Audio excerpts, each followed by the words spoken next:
మా latest videos కోసం మా ఈ తెలుగు న్యూస్ ఛానల్ సబ్స్క్రైబ్ చేసి గంట సింబల్ యాక్టివేట్ చేసుకోండి. ఈ నెల 22 నుండి దసరా నవరాత్రులు ప్రారంభమవుతున్నాయి. దసరా హిందువుల ముఖ్యమైన పండుగ. ఆశ్వేజయుజ శుద్ధ పాడ్యమి నుండి ఆశ్వేజయుజ శుద్ధ నవమి వరకు 9 రోజులు దేవీ నవరాత్రులు. 10వ రోజు విజయదశమిని కలిపి దసరా అంటారు. ఇది ముఖ్యంగా శక్తి ఆరాధనకు ప్రాధాన్యతనిచ్చే పండుగ. ఈ పండుగను నవరాత్రులు, శరన్నవరాత్రులు అని అంటారు. చెడు మీద మంచి సాధించిన విజయానికి గుర్తుగా ఈ పండుగను విజయదశమి అని పిలుస్తారు. దీనిని 10 రోజుల పాటు జరుపుకుంటారు. కానీ ఈసారి 11 రోజులు వచ్చింది. అయితే ఈ 11 రోజుల పాటు దుర్గమ్మ తల్లి భూమిపై తిరుగుతూ ఉంటుందట. తన భక్తులు చేసే పూజలను వీక్షిస్తూ నైవేద్యాలను ఆరగిస్తూ ఆనందంగా చిందులేస్తుందట. అయితే ఎంతో పవిత్రమైన దసరా నవరాత్రుల్లో పొరపాటున కూడా ఈ పనులు చేయకూడదని ఆధ్యాత్మిక పండితులు చెప్తూ ఉన్నారు. 7 తరాల వరకు వదలని దరిద్రం పడుతుంది. అమ్మవారికి కోపం వస్తుంది, కష్టాలు సమస్యలు వస్తాయి. కోరి కష్టాలు తెచ్చుకున్నట్లు అవుతుంది. కనుక దసరా నవరాత్రుల్లో ఎవరూ కూడా తప్పు పనులు చేయవద్దని ఆధ్యాత్మిక పండితులు చెప్తూ ఉన్నారు. మరి దసరా నవరాత్రుల్లో ఏ పనులు చేస్తే దరిద్రం చుట్టుకుంటుందనే విషయాన్ని ఈరోజు మనం ఈ వీడియోలో వివరంగా తెలుసుకుందాం. ఆడవారు నవరాత్రుల్లో ఇంటిని పరిశుభ్రంగా ఉంచుకోవాలి. రోజుకు ఒక్కసారి అయినా సరే ఇంట్లో ధూపం వేయాలి. అలాగే దేవీ నవరాత్రుల్లో అఖండ దీపం పెట్టేవారు వారి ఇంట్లో 9 రోజుల పాటు ఎవరో ఒకరు ఉండేలాగా చూసుకోవాలి. అంతేగాను ఎవరూ లేకుండా ఇంటికి తాళం వేయకూడదు. అలా చేస్తే కోరి కష్టాలు తెచ్చుకున్నట్లు అవుతుందని ఆధ్యాత్మిక పండితులు చెప్తూ ఉన్నారు. మరి ఈ పవిత్రమైన 11 రోజులలో మనం ఎలాంటి తప్పులు చేయకుండా ఉండాలో ఇప్పుడు మనం ఈ వీడియోలో తెలుసుకుందాము. ఫ్రెండ్స్, మా వీడియో నచ్చితే లైక్ చేసి షేర్ చేయండి. అలాగే మా ఛానల్ కూడా సబ్స్క్రైబ్ చేసుకోండి. అలాగే జై దుర్గామాత అని కామెంట్ చేయండి. ఈ దసరా నవరాత్రుల్లో అమ్మవారికి పూజలు చేసేవాళ్ళు ఊరి పొలిమేరను దాటకూడదు. అలాగే నదులను దాటి ప్రయాణం చేయకూడదు. దసరా నవరాత్రులు చాలా శక్తివంతమైనవి కాబట్టి భార్యాభర్తలు తప్పనిసరిగా బ్రహ్మచర్యం పాటించాలి. మరీ ముఖ్యంగా ఈ దసరా నవరాత్రుల్లో నిమ్మకాయను కోయకూడదు. అలాగే ఈ నవరాత్రుల్లో చిక్కుడుకాయలను తినకూడదు. ఈ 11 రోజుల వరకు మంచం మీద కూర్చొని ఆహారాన్ని తినకూడదు. ఇలా చేయటం వల్ల మీకు ఆహార కొరత ఏర్పడుతుంది. అలాగే ఈ నవరాత్రులు 11 రోజుల వరకు గోర్లు కత్తిరించటము, షేవింగ్ చేసుకోవటము, జుట్టు కత్తిరించటం చేయకూడదు. నవరాత్రుల్లో ఇలా చేయటం వల్ల మీ ఇంట్లో ఉన్న ఐశ్వర్యం హరించుకుపోతుంది. సాధారణంగా మనం ఇంట్లో పూజ చేసేటప్పుడు నువ్వుల నూనెను ఉపయోగిస్తాము. కానీ ఈ దసరా నవరాత్రుల్లో పూజ చేసేటప్పుడు నువ్వుల నూనె కాకుండా ఆవు నెయ్యితో దీపారాధన చేస్తే మీ ఇల్లంతా బంగారమయం అవుతుంది. అలాగే ఈ నవరాత్రుల్లో ప్రతి ఒక్కరూ మీరు చేసే వంటల్లో గల్లులుపును మాత్రమే ఉపయోగించాలి. ఇలా చేయటం వల్ల మీ కుటుంబానికి ఎలాంటి అనారోగ్య సమస్యలు రాకుండా జీవితాంతం ఆరోగ్యంగా ఉంటారు. కాబట్టి సాధారణమైన ఉప్పును వాడకుండా కల్లుప్పును వంటల్లో ఉపయోగించండి. ఈ 11 రోజుల పాటు ప్రతి ఒక్కరూ ఉదయాన్నే నిద్రలేవాలి. అంటే సూర్యుడు ఉదయించకముందే నిద్రలేవాలట. ఎవరైతే ఈ 11 రోజుల పాటు ఉదయాన్నే నిద్రలేగుస్తారో అలాంటి వారికి అమ్మవారి అనుగ్రహం ఖచ్చితంగా లభిస్తుంది. ఆలస్యంగా నిద్రలేగిస్తే మాత్రం మీ జాతకంలో దరిద్రం తాండవిస్తుంది. అలాగే ఈ 11 రోజుల పాటు ప్రతి ఒక్కరూ చన్నీటి స్నానం చేయాలి. చిన్నపిల్లలు, ముసలివారు, ఆరోగ్య సమస్యలు ఉన్నవారు తప్ప మిగిలిన వారు తప్పకుండా చన్నీటి స్నానం చేయాలి. ఒక ముఖ్యమైన విషయం గుర్తుపెట్టుకోవాలి. ఈ 11 రోజులు ఆడవారు తలకు స్నానం చేయవలసిన పని లేదు. దేవీ నవరాత్రులు మొదటి రోజు, అష్టమి, దశమి రోజులలో తలకు స్నానం చేస్తే సరిపోతుంది. ఎలాగో నవరాత్రుల్లో మాంసాహారం తినరు, బ్రహ్మచర్యం పాటిస్తారు కాబట్టి ఆడవారు ప్రతిరోజు తలకు స్నానం చేయవలసిన పని లేదు. కానీ మగవారు తప్పకుండా 11 రోజులు తలకు స్నానం చేయాలి. మీరు పూజల్లో పాల్గొనకపోయినా తప్పకుండా తలకు స్నానం చేయండి. ఈ 11 రోజులు చన్నీటి స్నానం చేయటం వల్ల మనసు ఆధ్యాత్మికం వైపు మల్లుతుంది. ఈ 11 రోజుల పాటు జలంలో దైవశక్తి పుష్కలంగా ఉంటుందట. కాబట్టి ఈ నవరాత్రుల్లో ప్రతి ఒక్కరూ చన్నీటిలో కొంచెం పసుపు వేసుకుని స్నానం చేయండి. దేవతల ఆశీర్వాదం మీ ఇంటిపై ఉంటుంది. ఆరోగ్యం సహకరించలేని వాళ్ళు గోరువెచ్చని నీటితో స్నానం చేయవచ్చు. అలాగే ప్రతి ఒక్కరూ 10 గంటల్లోపే స్నానం చేసేయాలి. ఎందుకంటే ఈ నవరాత్రుల్లో ఉదయం 10 గంటల తర్వాత స్నానం చేస్తే అది రాక్షస స్నానంగా పరిగణించబడుతుంది. దీనివల్ల రాక్షస గుణాలు ఏర్పడతాయి. కాబట్టి నవరాత్రుల్లో ప్రతి ఒక్కరూ ఉదయం 10 గంటల్లోపే స్నానం చేసేయండి. మనలో చాలామంది ఎన్నో సమస్యలను ఎదుర్కొంటూ ఉంటారు. అనారోగ్య సమస్యలు, డబ్బు సమస్యలు, వివాహ సమస్యలు, ఇలా ఎన్నో రకాల సమస్యలు ఉంటాయి.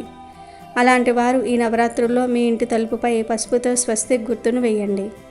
స్వస్తిక్ చిహ్నంలో దేవతలు కొలువై ఉంటారు కాబట్టి ఈ నవరాత్రుల్లో తలుపులపై స్వస్తిక్ గుర్తు ఉంటే మీ ఇంటిపై ముక్కోటి దేవతల ఆశీర్వాదం ఉంటుంది. మీ కుటుంబానికి ఉన్న కష్టాలన్నీ కూడా తొలగిపోతాయి. ఇక ఆహార నియమాలు ఏంటంటే ప్రతి ఒక్కరూ వేడిగా ఉన్న ఆహారాన్ని మాత్రమే భుజించాలి. అంతేకాని చద్దన్నాన్ని తింటే మాత్రం మీ ఇంట్లో ఖచ్చితంగా డబ్బు కష్టాలు ప్రారంభమవుతాయి. అలాగే 11 రోజుల పాటు ఉల్లిపాయ, వెల్లుల్లి, ముల్లంగి, దుంపలు అలాగే మాంసాహారాన్ని అస్సలు తినకూడదు. ఒకవేళ తింటే మాత్రం అనారోగ్య సమస్యలు వచ్చే అవకాశాలు ఉన్నాయి. పెళ్ళైన ఆడవాళ్ళు ఈ నవరాత్రుల్లో జుట్టు విరబూసుకుని నట్టింట్లో తిరగకూడదు. అలా చేస్తే మీ కుటుంబానికి నష్టం సంభవిస్తుంది. పెళ్ళైన ఆడవాళ్ళు నలుపు వస్త్రాలను ధరించకూడదు. మనలో చాలామంది పూజల్లో తులసి ఆకులను ఉపయోగిస్తాము, కానీ నవరాత్రుల్లో మాత్రం తులసి దళాలను అస్సలు కోయకూడదు. ఎందుకంటే తులసి మొక్కల్లో లక్ష్మీదేవి కొలువై ఉంటుంది. కాబట్టి ఈ నవరాత్రుల్లో తులసి ఆకులను కోస్తే ఖచ్చితంగా ఆస్తి నష్టాలు సంభవిస్తాయి. పెళ్ళైన ఆడవాళ్ళు ప్రతిరోజు తప్పకుండా కాళ్లకు పసుపు రాసుకోవాలి. ఈ నవరాత్రుల్లో కాళ్లకు పసుపు రాసుకుంటే స్త్రీలకు దీర్ఘ సుమంగళి ప్రాప్తం వస్తుంది. భర్త సంపద విపరీతంగా పెరిగిపోతుంది. అలాగే ఆడవారి మంగళసూత్రాలకు పెన్నీసులు ఉండకూడదు. మంగళసూత్రానికి పెన్నీసులు ఉంటే భర్త ఆదాయం తగ్గిపోతుంది. అలాగే ఈ నవరాత్రుల్లో దక్షిణ దిశ వైపు ప్రయాణం చేయకూడదు. దక్షిణ దిక్కు అంటే యమధర్మరాజు నివాసం కాబట్టి నవరాత్రుల్లో దక్షిణ దిశగా ప్రయాణాలు పెట్టుకోకండి, లేదంటే సమస్యలను ఎదుర్కోవాల్సి ఉంటుంది. ఈ నవరాత్రుల్లో వచ్చే శనివారం రోజున తలకు నూనె పెట్టుకోకూడదు. అలాగే శనివారం నాడు పురుషులు తమ అత్తమామల ఇంటికి వెళ్ళకూడదు. మీ ఇంట్లో ఉన్న చీపురుని ఎవరికి కనబడకుండా తలుపు వెనుక పెట్టుకోండి. ఎందుకంటే మన హిందూ ధర్మంలో చీపురును లక్ష్మీ స్వరూపంగా భావిస్తాం కాబట్టి ఈ నవరాత్రుల్లో మీ ఇంటికి వచ్చిన అతిథులు ఎవరైనా సరే మీ ఇంట్లో ఉన్న చీపురును చూస్తే మీ ఇంట్లో ఉన్న లక్ష్మీదేవి వాళ్ళ ఇంటికి వెళ్ళిపోతుందట. దీనివల్ల మీ ఇంట్లో డబ్బు కష్టాలు ప్రారంభమవుతాయి. అలాగే ఈ నవరాత్రుల్లో మీ భర్త ఇంటి నుండి బయటికి వెళ్ళగానే వెంటనే మీ ఇంటిని ఊడవకూడదు. ఒకవేళ ఇంటిని ఊడిస్తే మీ భర్తకు సమస్యలు ఎదురవుతాయి. కాబట్టి మీ భర్త ఇంటి నుండి బయటికి వెళ్ళగానే ఒక 40 నిమిషాలు ఆగి ఇంటిని శుభ్రం చేసుకోవాలి. ఈ 11 రోజుల పాటు భార్యాభర్తలు గొడవ పడకూడదు. ఒకవేళ మీ ఇంట్లో గొడవలు జరిగితే మీరు ఎన్ని పూజలు చేసినా సరే ప్రయోజనమే ఉండదు. ఇంట్లో డబ్బు కష్టాలు ప్రారంభమవుతాయి. అలాగే ఆరోగ్యం సహకరించలేని వారు నవరాత్రులు ఉపవాసం చేయాల్సిన అవసరం లేదు. వయసు మళ్ళిన వారు కూడా ఉపవాసం చేయనవసరం లేదు. ఉపవాసం మన శరీరానికి ఉపయోగం, అంతేగాని మనం బాగా తినేసి పూజల్లో కూర్చుంటే దేవుడిపై శ్రద్ధ ఉండదనే భావనతో మన పెద్దవాళ్ళు ఈ నియమం పెట్టారు. కాబట్టి కటిక ఉపవాసాలు చేసి ఆరోగ్యం పాడు చేసుకోకుండా పలహారాలు, పండ్లు తిని ఉపవాసం చేయవచ్చునని, లేదా ఒక పూట భోజనం చేసి ఉపవాసం ఉండవచ్చునని ఆధ్యాత్మిక పండితులు చెప్తూ ఉన్నారు. ఉపవాసం చేసేవారు పగటిపూట నిద్రించకూడదు. ఒకవేళ నిద్రిస్తే ఫలితం అనేది రాదు. నెలసరిలో ఉన్న ఆడవారు దేవీ నవరాత్రుల్లో పూజ చేయకూడదు. ఒకవేళ నవరాత్రుల పూజ ప్రారంభం చేశాక మధ్యలో నెలసరి వస్తే అమ్మవారికి నమస్కారం చేసుకుని అక్కడితో పూజ నుండి నిష్క్రమించవచ్చు. దానివలన ఎటువంటి పాపం అంటదు. అలా కాకుండా నెలసరి సమయంలో కూడా పూజ చేశారంటే తరతరాల వరకు పాపం తగులుతుంది. ఇటీవల కాలంలో చాలామంది పీరియడ్స్లో కూడా పూజ చేసేసుకోవచ్చు, తప్పేమీ లేదు, మనము స్త్రీయే, ఆ తల్లి కూడా స్త్రీ కదా అని అంటూ ఉన్నారు. ఒకటి గుర్తుపెట్టుకోండి, మన పెద్దవారు తోటి మనుషులలో దైవాన్ని చూడండి, ఆడవారిని అమ్మవారులుగా లక్ష్మీ స్వరూపాలుగా భావించండి అని చెప్పారు. కానీ వారినే దైవాలుగా భావించండి, వారిని పూజించండి అని చెప్పలేదు. మనిషి దేవుడితో ఎప్పటికీ సమానం కాలేడు. కనుక పిచ్చి పిచ్చి ఆలోచనలను వదిలివేయండి. నెలసరి సమయంలో పూజలు చేయకండి. కాదని మీరు పూజ చేస్తే అది మీ పిల్లలకు లేదా వారి పిల్లలపై చాలా దారుణమైన ఎఫెక్ట్ పడుతుంది. ఈ విషయం మిమ్మల్ని భయపెట్టడానికి చెప్పటం లేదు. మనం ఇప్పుడు తెలిసి తెలియక చేసే తప్పులకు మన భవిష్యత్తు తరాల వారు ఇబ్బందులు ఎదుర్కొంటారు. కనీసం కుటుంబం గురించి ఆలోచించైనా మారుతారని చెప్తున్నాము. అలాగే పీరియడ్స్లో ఉన్న ఆడవారు వాయనం తీసుకోకండి, ఇవ్వకండి. ఒకవేళ ఈ నవరాత్రుల్లో ఎవరైనా స్త్రీ మీ ఇంటికి వచ్చినప్పుడు మీరు నెలసరిలో ఉంటే తాంబూలం ఇవ్వకండి. అలా కాకుండా ఈ 11 రోజులలో మీకు నెలసరి రాకపోతే మీ ఇంటికి ఎవరు వచ్చినా వారికి బ్లౌజ్ ముక్క కానీ ఒక పండును కానీ చేతిలో పెట్టండి. వారిని ఉత్త చేతులతో పంపకండి. నవరాత్రుల్లో ఆడవారు ఇంట్లో ఏడవకూడదు. పిల్లల మీద, భర్త మీద అరవకూడదు. అలాగే భర్త, భార్య, పిల్లల మీద అరవకూడదు. నవరాత్రుల రోజుల్లో ప్రశాంతంగా ఉండాలి. నవరాత్రుల్లో నైవేద్యాల్లో చక్కెరను వాడకూడదు. బెల్లం లేదా తేనెను ఎక్కువగా వాడాలి. ముఖ్యంగా అమ్మవారికి వండే నైవేద్యాల విషయంలో నియమం తప్పక పాటించాలి. మగవారు నవరాత్రుల్లో మద్యము, మాంసాహారం వంటి వాటికి దూరంగా ఉండాలి. దసరా నవరాత్రుల్లో వాయినాలు ఇచ్చేటప్పుడు విధవలు కానీ గొడ్రాళ్ళు కానీ పూజలో పాల్గొంటే అశుభమని దయచేసి వారిని అవమానించకండి, బాధ పెట్టకండి. ఇంటి లోపల ఎంతో నిష్టగా పూజ చేసి బయటకు వచ్చి ఇంకో స్త్రీని ఏడిపిస్తే అమ్మవారు అసలు సహించరు. అసలు నవరాత్రి అంటేనే ప్రతి స్త్రీలో అమ్మవారిని చూడటం కాబట్టి భర్త లేని వారు కనిపిస్తే వారికి వాయనం బదులు ఏదో ఒక పండు కానీ ప్రసాదం కానీ ఇచ్చి గౌరవం ఇవ్వాలి. అంతేగాని వారిని అవమానించి పంపించకండి. అసత్యాలు మాట్లాడకుండా ఉండాలి. ఎవరిపైనా కోపం ప్రదర్శించకూడదు. నవరాత్రి సమయంలో ప్రతికూల వాతావరణానికి దూరంగా ఉండండి. మంచి ఆలోచనను అలవర్చుకోండి. వివాదాలకు లేదా తగాదాలకు దూరంగా ఉండండి. కాబట్టి ఈ 11 రోజుల వరకు ప్రతి ఒక్కరూ కోపాన్ని అదుపులో ఉంచుకోండి. మనలో చాలామంది ఈ నవరాత్రుల్లో ఉపవాసాలు ఉంటారు. అలాంటి వారు కటిక ఉపవాసాన్ని ఉండకూడదు. ఇప్పుడు మనం చెప్పుకున్న ఈ నియమాలు ఆడవారికి మరియు మగవారికి ఇద్దరికీ వర్తిస్తాయి కనుక ఆడవారు మరియు మగవారు ఈ దసరా 11 రోజులు ఈ నియమాలను పాటించండి. అమ్మవారి అనుగ్రహాన్ని పొందండి, ఆనందంగా జీవించండి. అయితే ఈ నవరాత్రులు ప్రారంభం అవ్వడానికి ముందు ఆడవారు పూజ గదిని, ఫోటోలను, ఇంటిని శుభ్రంగా క్లీన్ చేసుకుంటూ ఉంటారు. అలా క్లీన్ చేసే సమయంలో ఎన్నో సందేహాలు వస్తూ ఉంటాయి. ఎప్పుడు శుభ్రం చేయాలి, ఎలా శుభ్రం చేయాలి అని రకరకాల డౌట్స్ వస్తూ ఉంటాయి. సందేహాలేమీ అవసరం లేదు. ఎప్పుడైనా సరే నవరాత్రులు ఆశ్వేజ శుద్ధ పాడ్యమి నుండి స్టార్ట్ అవుతూ ఉంటాయి కనుక ముందు రోజున భాద్రపద అమావాస్య రోజు అంటే మహాలయ అమావాస్య రోజు ఇంటిని, పూజ గదిని శుభ్రం చేసుకోవాలి. లేదు ఒక్క రోజులో మా పనులు పూర్తవ్వవు అనుకునేవారు మంగళవారం, శుక్రవారం తప్పించి మిగిలిన అన్ని రోజుల్లో ఇంటిని, పూజ గదిని శుభ్రం చేసుకోవచ్చు. అలాగే అష్టమి, చతుర్దశి తిథులు ఉన్న రోజుల్లో కూడా పూజ గదిని శుభ్రం చేసుకోకూడదు. అంటే ఈ నెల 15వ తేదీన అష్టమి తిథి ఉంది, 20వ తేదీన చతుర్దశి తిథి ఉంది. ఈ 2 రోజుల్లో ఇంటిని శుభ్రం చేయకూడదు. అలాగే మంగళవారం మరియు శుక్రవారం పూట కూడా ఇంటిని శుభ్రం చేయకూడదు. ఈ రోజుల్లో ఈ తిథుల్లో ఇంటిని శుభ్రం చేస్తే లేనిపోని కష్టాలు వస్తాయి కనుక ఆడవారు ఈ విషయాలు గుర్తుపెట్టుకోండి. ఈ రోజుల్లో ఈ తిథుల్లో ఇంటిని శుభ్రం చేయవద్దు. అమావాస్య రోజు శుభ్రం చేసుకుంటే చాలా మంచిది. కుదరని వారు ముందే ఇంటిని శుభ్రం చేసుకోవచ్చు. అసలు ఇంటిని, పూజ గదిని ఎలా శుభ్రం చేసుకోవాలి, ఎలా శుభ్రం చేసుకుంటే అమ్మవారు మన ఇంటికి వస్తారు అనే విషయాన్ని కూడా ఇప్పుడు మనం తెలుసుకుందాం. పూజా మందిరం ఎలా క్లీన్ చేసుకోవాలంటే ముందు పూజా మందిరంలో మనం దీపారాధన చేసినప్పుడు ఆ దీపారాధన యొక్క పొగతో పూజా మందిరంలో నలుపు రంగులో మచ్చలు ఏర్పడతాయి. అలా నలుపు రంగులో ఏర్పడిన మసిని ముందుగా ఒక తడి వస్త్రము తీసుకొని శుభ్రంగా తుడవాలి. తర్వాత సబ్బు నీటితో శుభ్రంగా పూజా మందిరాన్ని కడిగి ఆ పూజా మందిరానికి పసుపు మరియు కుంకుమ బొట్లు పెట్టాలి. చెక్కతో చేసిన పూజా మందిరం అయితే ఒక తడి వస్త్రమును తీసుకుని శుభ్రంగా ఆ పూజా మందిరాన్ని తుడుచుకోవాలి. పూజా మందిరంలో భగవంతుడి యొక్క ప్రతిమలు లేదా ఫోటోలు అనేవి నేరుగా క్రింద పెట్టకూడదు. ఒక పేపర్ పైన లేదా వస్త్రము పైన పెట్టవలెను. దేవుడి పటాలను ఒక పొడి క్లాత్ తీసుకొని శుభ్రంగా తుడిచి తర్వాత గంధపు బొట్టును, దానిపై కుంకుమ బొట్టును పెట్టవలెను. దేవుడికి ఉపయోగించే దీపారాధన ప్రమిదలను కూడా శుభ్రం చేసుకోవాలి.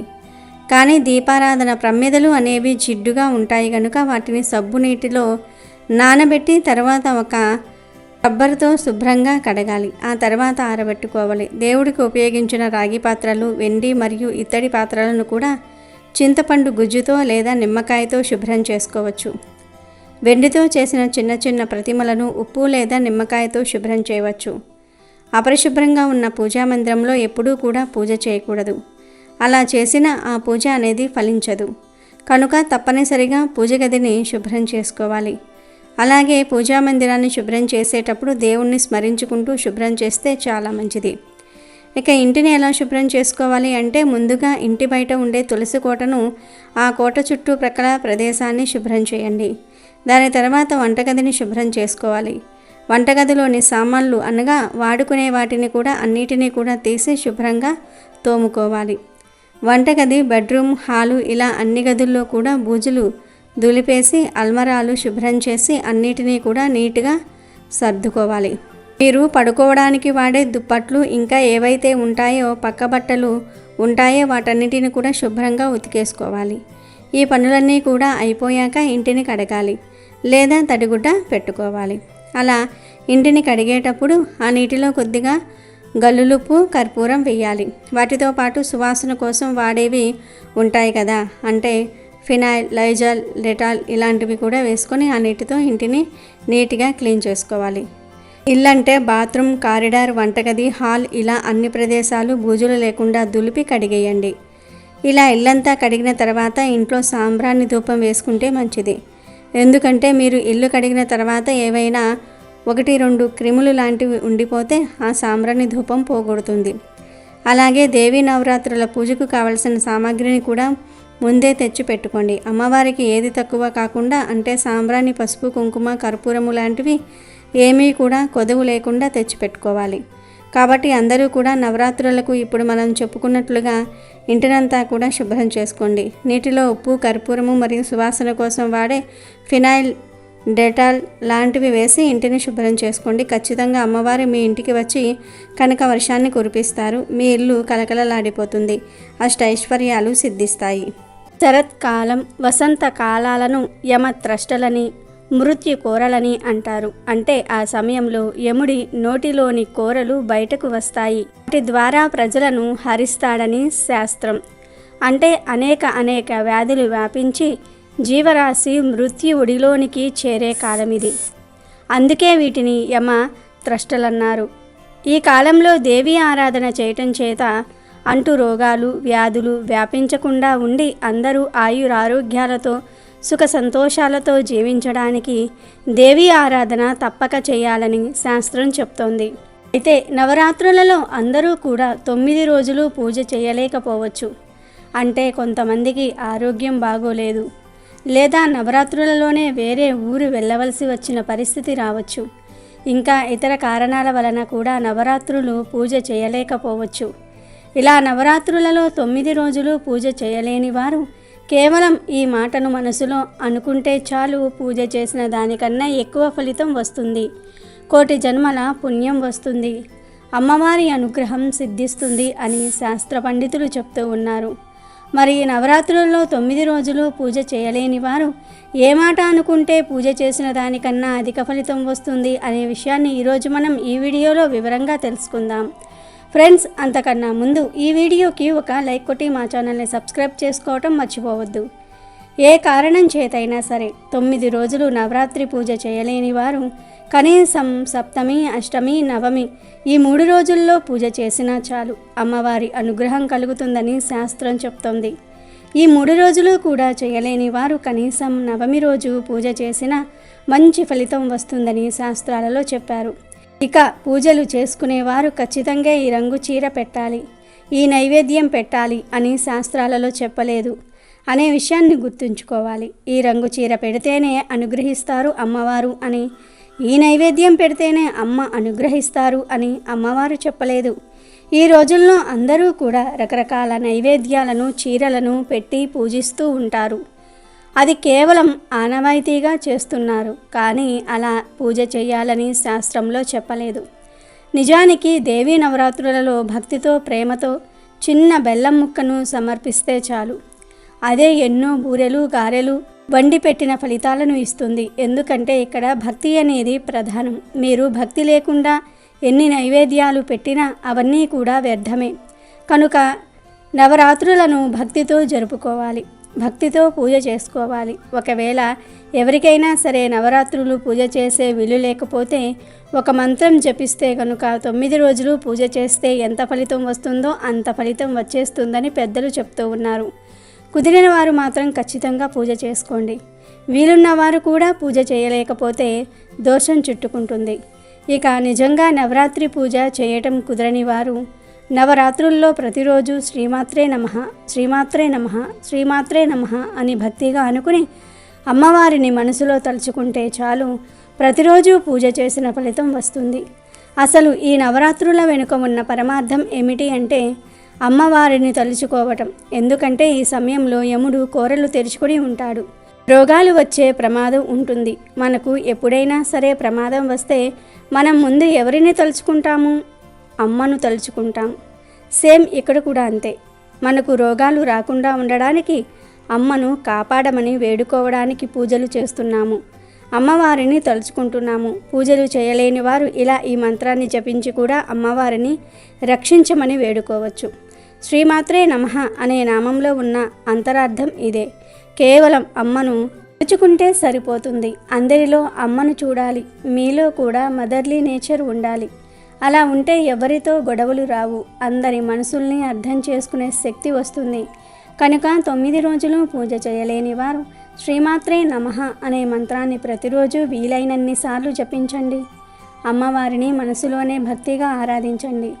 వీటితో పాటు నవరాత్రుల్లో లలితా సహస్రనామాలను పారాయణ చేయండి లేదా వినండి. చదివినా విన్నా ఆ పనిని భక్తిగా చేయండి. మీకు అంతా మంచి జరుగుతుంది. నవరాత్రులు 9 రోజులు పూజ చేయలేని వారు ఇలా చేసినా కూడా ఫలితం వస్తుంది.